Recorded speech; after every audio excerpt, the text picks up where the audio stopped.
فأعوذ بالله من الشيطان الرجيم بسم الله الرحمن الرحيم فلا تخافوهم وخافون إن كنتم مؤمنين صدق الله مولانا العلي العظيم. محترم حضرات، معزز سامعین کرام، آج پوری دنیا کے اندر مسلمان پریشان ہیں. ظالم حکمراں ہمارے خلاف دندناتے پھر رہے ہیں. ہمارے وجود کو اس روئے زمین سے مٹانے کی کوششیں کر رہے ہیں. ہماری لاکھ کوششوں کے باوجود برسر اقتدار وہی ظالم حکمراں آ رہے ہیں. آخر ایسا کیوں ہے؟ اس کی وجہ اگر ہم اس کے اوپر تھوڑا غور و فکر کریں تو ہم کو یہ بات اچھی طریقے سے سمجھ میں آ جائے گی کہ اس کی وجہ کیا ہے. جتنا تذکرہ ہم ان ظالم حکمرانوں کا کرتے ہیں صبح شام، اور ان سے ہم ڈرتے ہیں، خوف کھاتے ہیں، صبح شام جو ہے ان کو ہٹانے کی کوششیں کرتے رہتے ہیں کہ کسی طریقے سے وہ ظالم حکمراں اقتدار میں نہ آئے، حکومت میں نہ آئے، اتنا ہی اس کا الٹا ہو رہا ہے. اس کے برعکس اللہ تبارک و تعالیٰ کی طرف سے فیصلے ہو رہے ہیں، دعائیں بھی ہو رہی ہیں، سب کچھ ہو رہا ہے، لیکن جو ہے کوئی نتیجہ سامنے نہیں آ رہا ہے. تو سب سے پہلا کام تو یہ کرنا ہے کہ جس چیز کو ختم کرنا ہو اس چیز کا ذکر کرنا ہی آدمی چھوڑ دے. جس چیز کو ختم کرنا ہو اس چیز کا تذکرہ کرنا ہی انسان چھوڑ دے. جتنا تذکرہ ہم ان ظالم حکمرانوں کا کرتے ہیں، اگر اتنا تذکرہ ہم اللہ تبارک و تعالیٰ کا کرتے تو اللہ تبارک و تعالیٰ بھی ہم کو یاد رکھتا.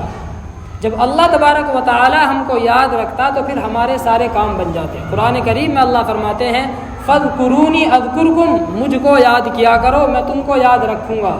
اگر ہم اللہ تبارک و تعالیٰ سے ڈرتے اور شریعت کے احکام پر عمل کرتے تو اللہ تبارک و تعالیٰ ہمارے لیے ان مشکلات سے نکلنے کی راہیں نکال دیتا.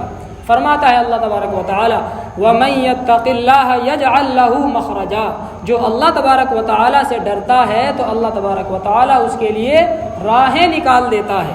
تو آج جو اس دنیا کے اندر مسلمان پریشان ہیں اس کی بنیادی وجہ ہے دین سے دوری. دین سے دوری اس کی سب سے بنیادی وجہ ہے. آج ہمارے اندر دین نہیں ہے. ہم پیدائش سے لے کر کے مرنے تک کے اپنے تمام شعبہ جات کو دیکھ لیں، ہمارا کون سا کام دین کے مطابق ہوتا ہے؟ بتلائیے کون سا کام ہمارا جو ہے دین کے مطابق ہوتا ہے؟ کوئی کام نہیں ہوتا ہمارا دین کے مطابق. بچہ پیدا ہوتا ہے تو ہم جو ہے کیا طریقہ اختیار کرتے ہیں، اور اس کے بعد ساری زندگی ہم جو ہے تمام شعبوں کے اندر کیا کیا طریقے اختیار کرتے ہیں. ہم اپنے معاملات کو دیکھیں، چاہے حاجی ہو، نمازی ہو، چھوٹا ہو، بڑا ہو، کوئی بھی ہو، ہمارے معاملات درست نہیں ہیں. ملاوٹ کرنا سامان کے اندر، 1 پیسے کی چیز کو 10 پیسے کا بتانا، آئی بات سمجھ میں، 1 کی جگہ 100 لینا، یہ ساری کی ساری چیزیں ہمارے اندر موجود ہیں. تو جب ہمارے اعمال ایسے ہوں گے، ہمارے حالات ایسے ہوں گے، ائمہ کے ساتھ ہمارا کیا سلوک ہے، ہم جو ہے اماموں کے ساتھ کیسا استحصال کرتے ہیں، مؤذنوں کے ساتھ ہم جو ہے کیسا استحصال کرتے ہیں، وہ ہمارے سامنے ہے. جو لوگ دین کے خدمتگار ہیں ان کے ساتھ ہمارا رویہ کیسا ہے. ایک غریب کی بچی کا ہم جو ہے کس طریقے سے استحصال کرتے ہیں جہیز کے نام پر. تو یہ ساری باتیں ہمارے اندر موجود ہیں. تو جب ہمارے اعمال، ہمارے حالات ایسے ہوں گے تو پھر ہمارے جو حکمراں ہوں گے وہ بھی ظالم ہوں گے. ہمارے حالات تو فرعون جیسے، ہمارے اعمال ہیں فرعون جیسے، اور ہم حاکم چاہتے ہیں حضرت عمر فاروق رضی اللہ تعالی عنہ جیسا. تو ایسا نہیں ہو سکتا. حضرت حسن بصری رضی اللہ تعالی عنہ فرماتے ہیں اعمالکم عمالکم، جیسے تمہارے اعمال ہوں گے ویسے ہی تمہارے حاکم ہوں گے. یعنی حکام کا مدار، اگر تم یہ چاہتے ہو کہ ہمارے جو حکمراں ہیں، ہمارے جو حاکم ہیں وہ نیک ہوں، ہمارے ساتھ شفقت اور ہمدردی کرنے والے ہوں، ہمارے ساتھ انصاف کا معاملہ کرنے والے ہوں، تو پھر تم کو اپنے اعمال کو سدھارنا پڑے گا. آج ہمارے اعمال درست نہیں ہے، ہم اپنے اعمال پر دھیان دیں. اگر ہمارے اعمال درست ہوں گے تو پھر ہمارے جو حکام ہیں وہ خود بخود ٹھیک ہو جائیں گے. ہم چاہے کتنی بھی دعائیں کرتے رہیں، کتنی بھی تدبیریں ہم جو ہے اختیار کرتے رہیں، وہ تدبیریں کارگر نہیں ہوں گی. ایک حدیث پاک میں نبی کریم صلی اللہ علیہ وسلم نے ارشاد فرمایا عن ابی الدرداء رضی اللہ تعالی عنہ قال قال رسول اللہ صلی اللہ علیہ وسلم ان اللہ تعالی یقول انا اللہ لا الہ الا انا مالک الملک و ملک الملوک وقلوب الملوك بيدي وإن العباد إذا أطاعوني حولت قلوب ملوكهم عليهم بالرحمة والرأفة وإن العباد إذا عصوني حولت قلوبهم بالسخطة والنقمة فساموهم سوء العذاب فلا تشغلوا أنفسكم بالدعاء على الملوك ولكن اشغلوا أنفسكم بالذكر والتضرع كي أكفيكم ملوككم۔ حضرت ابو الدرداء رضی اللہ تعالی عنہ سے روایت ہے، وہ فرماتے ہیں کہ رسول اللہ صلی اللہ علیہ وسلم نے ارشاد فرمایا کہ اللہ تبارک و تعالی فرماتے ہیں، یہ حدیث قدسی ہے، اللہ تبارک و تعالی فرماتے ہیں انا اللہ، میں اللہ ہوں، لا الہ الا انا، میرے علاوہ کوئی معبود نہیں ہے، مالک الملکی، ساری دنیا کا، ساری کائنات کا مالک میں ہوں، ملک الملوکی، تمام بادشاہوں کا بادشاہ ہوں، وقلوب الملوک بیدی، تمام بادشاہوں کے دل میرے قبضے میں ہیں، جتنے حکمراں ہیں سب کے دل کس کے قبضے میں ہیں؟ میرے قبضے میں ہیں۔ وَإِنَّ الْعِبَادَ إِذَا أَطَاعُونِي حَوَّلْتُ قُلُوبَ مُلُوكِهِمْ عَلَيْهِمْ بِالرَّحْمَةِ وَالرَّأْفَةِ، جب بندے میری فرما برداری کرتے ہیں، میری بات مانتے ہیں، تو پھر میں کیا کرتا ہوں؟ ان کے حکمرانوں کے دل کو ان کے لیے نرم کر دیتا ہوں، ان کے دلوں کے اندر رحمت اور شفقت اور محبت، ہمدردی ڈال دیتا ہوں، وہ ان کے ساتھ ہمدردی کا معاملہ کرتے ہیں۔ وَإِنَّ الْعِبَادَ إِذَا عَصَوْنِي حَوَّلْتُ قُلُوبَهُمْ بِالسَّخْطَةِ وَالنِّقْمَةِ، اور جب میرے بندے میری نافرمانی کرتے ہیں تو میں ان کے دلوں کو سخت کر دیتا ہوں، ان کے دلوں کے اندر نفرتیں پیدا کر دیتا ہوں، ان کے دلوں کے اندر انتقام کا جذبہ پیدا کر دیتا ہوں۔ فَسَامُوهُمْ سُوءَ الْعَذَابِ، پھر وہ ان کو سخت تکلیفوں سے گزارتے ہیں، سخت مشقتوں میں ان کو ڈال دیتے ہیں۔ آگے فرماتے ہیں کتنی کام کی بات نبی کریم صلی اللہ علیہ وسلم نے ارشاد فرمائی، آج ہم ان ظالم حکمرانوں کو گالیاں دیتے ہیں، بد دعائیں دیتے ہیں، لیکن آپ صلی اللہ علیہ وسلم نے فرمایا کہ اللہ تبارک و تعالیٰ فرماتے ہیں فَلَا تَشْغُلُوا أَنفُسَكُمْ بِالدُّعَاءِ عَلَى الْمُلُوكِ، اپنے حکمرانوں کو برا بھلا مت کہو، ان کے خلاف بد دعائیں مت کرو، اس چیز کے اندر اپنی طاقت کو مت خرچ کرو، اگر کرنا ہے تو کیا کرو؟ وَلَكِنِ اشْغُلُوا أَنفُسَكُمْ بِالذِّكْرِ وَالتَّضَرُّعِ، اگر تم کو کرنا ہے تو اللہ تبارک و تعالیٰ کے سامنے گڑ گڑاؤ، اللہ کا ذکر کرو، اللہ سے اپنے گناہوں کی معافی مانگو۔ اللہ تبارک و تعالیٰ کا ذکر کیا ہے؟ اللہ تبارک و تعالیٰ کا ذکر یہ ہے کہ اللہ تبارک و تعالیٰ نے جن کاموں کے کرنے کا حکم دیا ہے ان کو پورا کیا جائے، جن کاموں سے روکا ہے ان سے رکا جائے، یہ اللہ تبارک و تعالیٰ کا ذکر ہے۔ صرف زبان سے الحمدللہ، سبحان اللہ، لا الہ الا اللہ کہہ دینا، یہ جو ہے محض ذکر کافی نہیں ہے۔ تو اللہ تبارک و تعالیٰ فرماتے ہیں وَلَكِنِ اشْغُلُوا أَنفُسَكُمْ بِالذِّكْرِ وَالتَّضَرُّعِ كَيْ أَكْفِيَكُمْ مُلُوكَكُمْ، تو تم کیا کرو؟ اپنے آپ کو اللہ کے ذکر میں مشغول کر دو، اللہ کے سامنے گڑ گڑاؤ، معافی مانگو، کئی اکفیکم ملوککم، تاکہ میں ان ظالم حکمرانوں سے تمہاری حفاظت کروں۔ آج ہم اپنے اوپر غور کریں، فکر کریں، اپنے گریبانوں میں جھانکیں، تنہائی میں بیٹھ کر کے سوچیں کہ ہمارے اعمال کیسے ہیں، ہمارے اعمال کیسے ہیں۔ یہ تو خدا کا شکر ادا کرنا چاہیے کہ ہمارے اعمال اتنے بدتر ہو چکے، ہم کو خدا کا شکر ادا کرنا چاہیے کہ ابھی ہم بچے ہوئے ہیں، ورنہ ہمارے اعمال اتنے بدترین ہو چکے ہیں کہ جو ہے اتنے اعمال برے ہونے پر پہلی قوموں پر عذاب آ جایا کرتا تھا۔ لیکن اللہ تبارک و تعالیٰ نے آپ صلی اللہ علیہ وسلم سے وعدہ فرمایا کہ آپ کی قوم پر ایسا عذاب نہیں آئے گا کہ پوری کی پوری امت ہی تباہ و برباد کر دی جائے، ایسا عذاب نہیں آئے گا۔ تو یہ اللہ تبارک و تعالیٰ کا بڑا فضل ہے، کریم، اللہ تبارک و تعالیٰ بڑا رحیم ہے۔ یہ جو ہمارے اوپر ظالم حکمراں مسلط کیے جاتے ہیں، یہ دراصل اللہ تبارک و تعالیٰ کی طرف سے ایک تھپکی ہوتی ہے، تنبیہ کے لیے یہ تھپکی ہوتی ہے۔ جب بندہ اپنے رب کو بھول جاتا ہے تو وہ رحیم و کریم رب اپنے بندوں کو تھپتھپاتا ہے کہ اے بندوں میری طرف متوجہ ہو جاؤ۔ اللہ تبارک و تعالیٰ اپنے بندوں کو یہ تنبیہ کرتا ہے کہ اے بندوں میری طرف متوجہ ہو جاؤ، اس لیے کہ جب انسان کے اوپر کوئی پریشانی آتی ہے تو پھر وہ اللہ کو یاد کرتا ہے۔ فرمایا وَإِذَا مَسَّ الْإِنسَانَ الضُّرُّ دَعَانَا لِجَنبِهِ أَوْ قَاعِدًا أَوْ قَائِمًا، جب انسان کو کوئی تکلیف پہنچتی ہے تو وہ ہم کو پکارتا ہے، اٹھتے بیٹھتے لیٹتے ہر حالت میں وہ اللہ تبارک و تعالیٰ کو پکارتا ہے.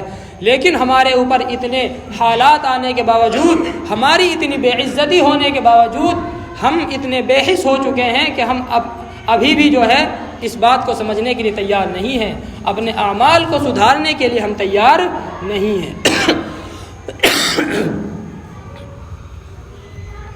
تو ہمیں اپنے اعمال کا جائزہ لینے کی ضرورت ہے، ورنہ اللہ تبارک و تعالی کی ہم سے کوئی رشتہ داری نہیں ہے. اگر ہم نہیں مانیں گے، ہم اللہ تبارک و تعالیٰ کے احکامات پر عمل نہیں کریں گے، تو قرآن کریم کے اندر اللہ تبارک و تعالیٰ فرماتا ہے وَإِن تَتَوَلَّوْا يَسْتَبْدِلْ قَوْمًا غَيْرَكُمْ ثُمَّ لَا يَكُونُوا أَمْثَالَكُمْ. اگر تم نہیں مانو گے، اگر تم میرے احکامات سے روگردانی کرو گے، يَسْتَبْدِلْ قَوْمًا غَيْرَكُمْ، تو تم کو ختم کر کے اللہ تبارک و تعالیٰ کوئی اور قوم لے آئے گا. ثُمَّ لَا يَكُونُوا أَمْثَالَكُمْ، پھر وہ تمہاری طرح نہیں ہوں گے، تمہاری طرح وہ اللہ تبارک و تعالیٰ کے نافرمان نہیں ہوں گے. اللہ تبارک و تعالیٰ کو کسی کی کوئی ضرورت نہیں ہے.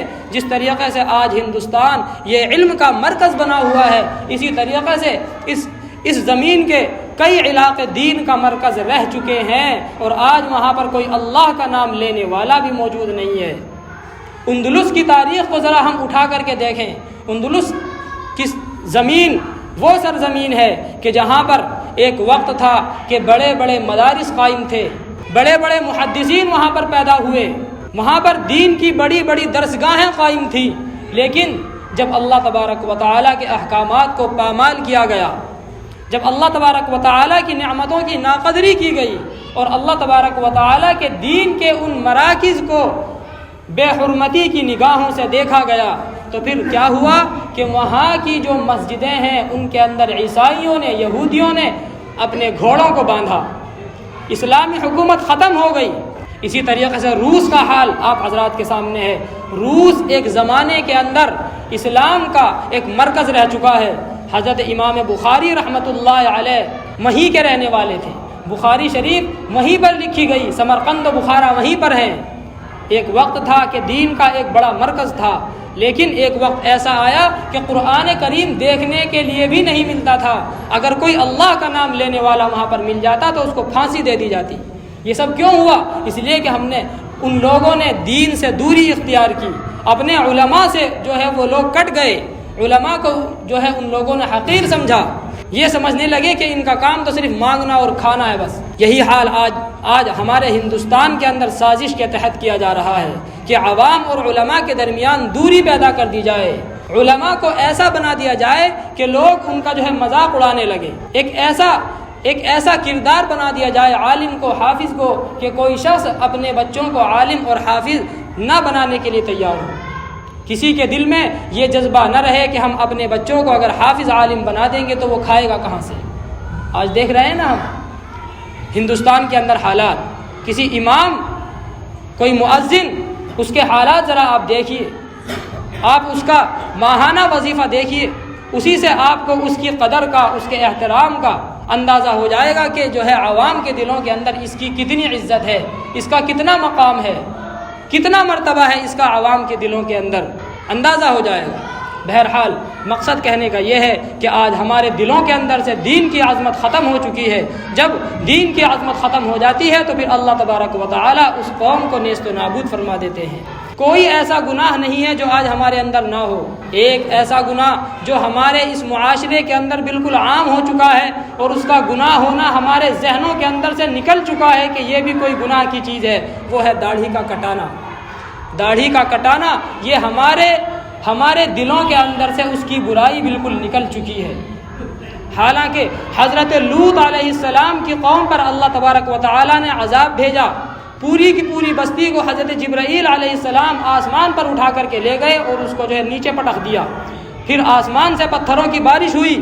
لکھا ہے کتابوں کے اندر جہاں ان کے اندر بہت ساری برائیاں موجود تھی، ایک برائی ان کے اندر یہ تھی کہ ان کے اندر داڑھی کاٹنے کی بیماری موجود تھی.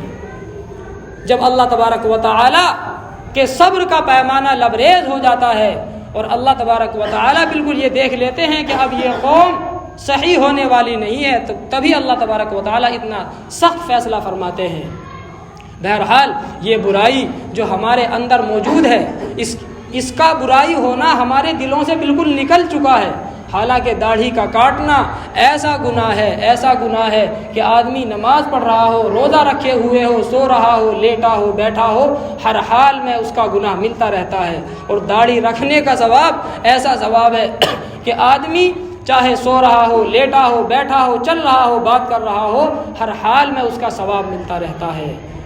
آج ہمارے دلوں کے اندر سے اس گناہ ہونا بالکل نکل چکا۔ آپ صلی اللہ علیہ وسلم کا چہرہ ہم کو بالکل پسند نہیں رہا۔ ہم کسی مسلم محلے کے اندر چلے جائیں، چند نوجوان ہم کو باہر بیٹھے ہوئے ملیں گے، اندازہ لگانا مشکل ہو جاتا ہے کہ یہ کوئی رامپال ہے یا کوئی عبداللہ ہے، پتہ نہیں چلتا کہ یہ شخص کون ہے۔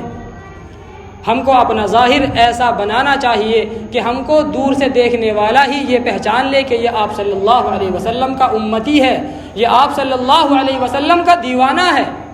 ہم زبان سے کہتے ہیں کہ ہمیں آپ صلی اللہ علیہ وسلم سے محبت ہے، لیکن ہمارے ظاہر سے، ہمارے رہن سہن سے، ہماری بات چیت سے، ہماری شادی بیاہ سے، ہماری غمی سے، ہمارے اٹھنے بیٹھنے سے، ہماری کسی چیز سے غرض یہ ظاہر نہیں ہوتا کہ ہم آپ صلی اللہ علیہ وسلم کے امتی ہیں، ہم آپ صلی اللہ علیہ وسلم سے محبت کرنے والے ہیں۔ قرآن کریم کے اندر اللہ تبارک و تعالی فرماتے ہیں قل ان کنتم تحبون اللہ فاتبعونی یحببکم اللہ، اگر تم یہ دعویٰ کرتے ہو ان کنتم تحبون اللہ کہ تم اللہ سے محبت کرتے ہو تو اے نبی کہہ دیجئے فاتبعونی، تو میری پیروی کرو، میری بات مانو، میری سنتوں پر عمل کرو، یحببکم اللہ، اللہ بھی تم سے محبت کرے گا۔ پھر صرف ایک جانب سے محبت نہیں ہوگی، جو محبت ایک طرف سے ہوتی ہے وہ بہت تکلیف دیتی ہے، لیکن جو محبت دونوں طرف سے ہوتی ہے اس کے اندر خوشی ہوتی ہے، سرور ہوتا ہے۔ تو اگر تم یہ دعویٰ کرتے ہو کہ اللہ سے محبت کرتے ہو تو صرف تمہاری محبت سے کام چلنے والا نہیں ہے، اس میں جو ہے تکلیف ہوگی۔ تم کس کی پیروی کرو؟ آپ صلی اللہ علیہ وسلم کی سنتوں پر عمل کرو، تو کیا ہوگا؟ پھر صرف تمہاری طرف سے محبت نہیں ہوگی، یحببکم اللہ، اللہ بھی تم سے محبت کرنے لگے گا۔ جس سے اللہ محبت کرنے لگے تو اس کے تو سارے کام بنے کے بنائے ہیں، سارے کام بنے ہوئے ہیں۔ آج ہم کو لوگوں کی پرواہ رہتی ہے، لوگوں کی پرواہ رہتی ہے۔ کسی سنت پر عمل کرنے میں ہم سب سے پہلے یہ دیکھتے ہیں کہ لوگ کیا کہیں گے، معاشرے میں اس کو اچھی نگاہ سے دیکھا جاتا ہے یا نہیں دیکھا جاتا، ہم یہ دیکھتے ہیں۔ ہم یہ نہیں دیکھتے کہ آپ صلی اللہ علیہ وسلم کو یہ چیز پسند تھی یا نہیں تھی، اللہ تبارک و تعالیٰ کو یہ چیز پسند ہے یا نہیں ہے۔ دیکھیے ایران کے بادشاہ کا دربار ہے، ایک صحابی وہاں پر موجود ہیں، کھانا لگا ہوا ہے، دسترخوان بچھا ہوا ہے، مذاکرات چل رہے ہیں صحابہ کرام سے، ان مجوسیوں کے۔ ایک صحابی وہاں پر موجود ہیں، نبی کریم صلی اللہ علیہ وسلم کا شہدائی دیکھیے کس کو کہتے ہیں، جو آپ صلی اللہ علیہ وسلم سے محبت کرنے والا ہو وہ ایسا ہوتا ہے، وہ لوگوں کی پرواہ نہیں کرتا کہ لوگ کیا کہیں گے۔ صحابی وہاں پر موجود ہیں، کھانا کھا رہے ہیں، ان کے ہاتھ سے لقمہ گر جاتا ہے، نیچے گر جاتا ہے، وہ صحابی اس لقمے کو اٹھا کر کے کھا لیتے ہیں۔ برابر میں ایک شخص بیٹھا ہوتا ہے، وہ ان کو کوہنی مارتا ہے اور کہتا ہے کہ کیا آپ کو خیال نہیں ہے کہ آپ کہاں پر بیٹھے ہوئے ہیں، یہ بادشاہ کا دربار ہے، یہ بڑے لوگ ہیں، آپ یہاں پر ایسی حرکت کریں گے تو ان کے دلوں کے اندر آپ کی کوئی عزت، کوئی وقعت نہیں رہے گی، یہ آپ کو بے عزت سمجھیں گے کہ دیکھیے نیچے سے اٹھا کر کے کھا رہے ہیں۔ لیکن وہ نبی کا شہدائی، وہ آپ صلی اللہ علیہ وسلم سے محبت کرنے والا، وہ اسلام پر اپنی جان قربان کر دینے والا، وہ کیا کہتا ہے، اترک سنت حبیبی لہؤلاء الحمقاء، کیا میں اپنے نبی کی سنت کو، یہ جو پاگل ہیں اور یہ جو احمق لوگ ہیں، کیا میں ان کی وجہ سے اپنے نبی کی سنت کو چھوڑ دوں؟ اس کو کہتے ہیں نبی کا شہدائی، اس کو کہتے ہیں آپ صلی اللہ علیہ وسلم سے محبت کرنے والے۔ آج ہم ذرا سی باتوں پر اسلام کے احکامات کو توڑ دیتے ہیں کہ لوگ کیا کہیں گے، حالانکہ آپ صلی اللہ علیہ وسلم فرماتے ہیں لا طاعت لمخلوق فی معصیت الخالق، اللہ کی نافرمانی میں کسی مخلوق کی بات ماننا جائز نہیں ہے، اللہ کی نافرمانی میں کسی مخلوق کی بات ماننا جائز نہیں ہے۔ اگر ہم اسی طریقے سے اسلام کو اپنے پیچھے ڈالتے رہے، نبی کریم صلی اللہ علیہ وسلم کی سنتوں کو روندتے رہے، تو پھر ہم وہ دن بھول جائیں کہ ہم کو جو ہے اس دنیا کے اندر عزت ملے گی۔ نہیں ملنے والی، کبھی نہیں ملنے والی۔ قرآن کریم کا جو اعلان ہے بلندی کا، عزت کا، وقار کا، وہ کن لوگوں کے ساتھ ہے؟ وَأَنْتُمُ الْأَعْلَوْنَ إِن كُنتُم مُؤْمِنِينَ، فرماتا ہے اللہ تبارک و تعالی تم ہی اونچے رہو گے، لیکن شرط یہ ہے کہ سچے پکے مومن بن جاؤ۔ سچا پکا مومن کس کو کہا جاتا ہے؟ آپ صلی اللہ علیہ وسلم فرماتے ہیں کہ سچا پکا ایمان والا وہ ہے لا یؤمن احدکم حتی اکون احب الیہ من والدہ وولدہ والناس اجمعین، تم میں سے کوئی شخص اس وقت تک پکا ایمان والا نہیں ہو سکتا کہ جب تک کہ میں اس کے نزدیک اس کے والدین سے اور تمام لوگوں سے زیادہ محبوب نہ ہو جاؤں۔ جب انسان کو آپ صلی اللہ علیہ وسلم کی ذات سب سے زیادہ عزیز ہوگی تو وہ آپ صلی اللہ علیہ وسلم کی سنتوں پر عمل کرنے سے پیچھے نہیں ہٹے گا۔ وہ یہ نہیں دیکھے گا کہ اس سنت پر عمل کرنے میں میری بے عزتی ہوتی ہے یا جو ہے میری عزت ہوتی ہے۔ اس کے سامنے صرف اللہ تبارک و تعالیٰ کی رضا اور آپ صلی اللہ علیہ وسلم کی خوشی ہوگی۔ اس لیے جو دنیا کے اندر مسلمان پریشان ہے اس کا صرف ایک علاج ہے، تقوی۔ وَمَن يَتَّقِ اللَّهَ يَجْعَل لَّهُ مَخْرَجًا، جو اللہ سے ڈرتا ہے تو اللہ اس کے لیے راہیں نکال دے گا۔ آج ہمارے اندر اسی چیز کی کمی ہے، جو مرض تھا اس کا جو ہم لوگ علاج کر رہے ہیں وہ علاج اس کا نہیں ہے، اور جو علاج ہے اس کو ہم اختیار نہیں کر رہے ہیں۔ تو اصل علاج کو اختیار کرنے کی ضرورت ہے، نبض کو پکڑنے کی ضرورت ہے۔ جب تک ہم صحیح علاج نہیں کریں گے ہم کامیاب نہیں ہوں گے۔ اللہ تبارک و تعالی ہم سب کو عمل کرنے کی توفیق عطا فرمائے۔ وآخر دعوانا